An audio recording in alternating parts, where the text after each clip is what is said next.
నా తెలుగింటి ఆడబడుచు అని ఆయన ఒక పదం పెట్టి ఒక గౌరవం మహిళలకి.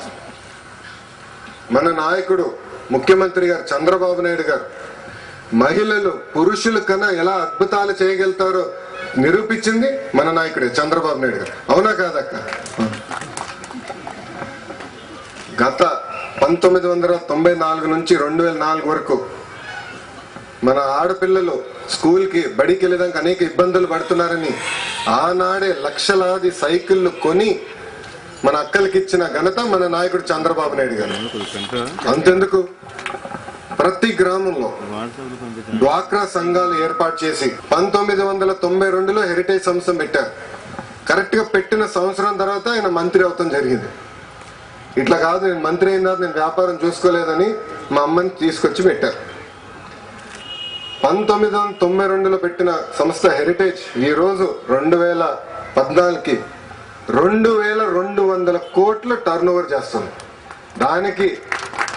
దానికి ఎండిగా మా అమ్మ, ఇప్పుడు ఈడీగా బ్రాహ్మణి.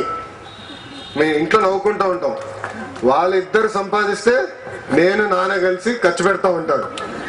రోజు గొడవ పెట్టుకుంటారు, నేను సంపాదిస్తున్నా మీరు ఖర్చు పెడుతున్నారు. ఇవన్నీ మీకు ఎందుకు చెప్తున్నానంటే ఒక మాట చెప్పేసి వెళ్తాం కదా, మనందరి పైన బాధ్యత ఉంది. మహిళల్ని ముందుకు తీసుకురావాల్సిన బాధ్యత ఉంది. ఒకరోజు అక్క వచ్చి నన్ను కలిశారు ఆఫీస్ లో, ఇట్లా ఫ్యాక్టరీ పెడుతున్నాను మీరు రావాలని. ఆ రోజు ఆమె ఒకటే చెప్పా, తప్పకుండా నేను వస్తున్నాను. ఇది ఒక గార్మెంట్ ఫ్యాక్టరీ, కానీ ఇది ఒక చిన్న ఫ్యాక్టరీ అయినా 50 మంది మహిళలకి ఇమ్మీడియట్ గా ఉద్యోగం ఉపాధి కల్పిస్తున్నారు అక్క.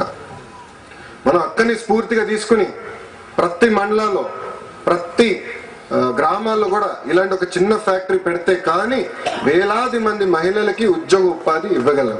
దేశాల్లోనే కాదు ఇతర దేశాలకి పంపిస్తారని కోరుకుంటూ, చివరిగా ఇంత అద్భుతంగా మాట్లాడతారని తెలియలేదక్క. మైక్ పట్టుకుని కొంచెం కంగారు పడారు, కానీ ఇంత అద్భుతంగా మాట్లాడారు. దాని తర్వాత నేను ఏం చెప్పినా వేస్ట్. చాలా అద్భుతంగా చేశారు. బయలుదేరినప్పుడు హైదరాబాద్ ఏదో ఊహాగానాలతో వస్తాం, కానీ అక్కని స్ఫూర్తిగా తీసుకొని అదే మన మంత్రి గారితో ఎంపీ గారితో మాట్లాడుతున్నాం. ప్రతి మండలంలో కనీసం రాబోయే 5 సంవత్సరాలు ప్రతి మండలంలో ఇలాంటి ఒక ఫ్యాక్టరీ పెట్టించాలి. ఆ బాధ్యత తెలుగుదేశం పార్టీ తీసుకుంటుంది.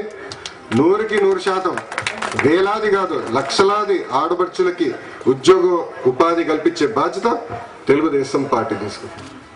చివరిగా ఇంత ఓపికగా అందరూ వచ్చినందుకు, మేమందరం మాట్లాడింది ఇన్నందుకు సంతోషం, కృతజ్ఞతలు. జై హింద్.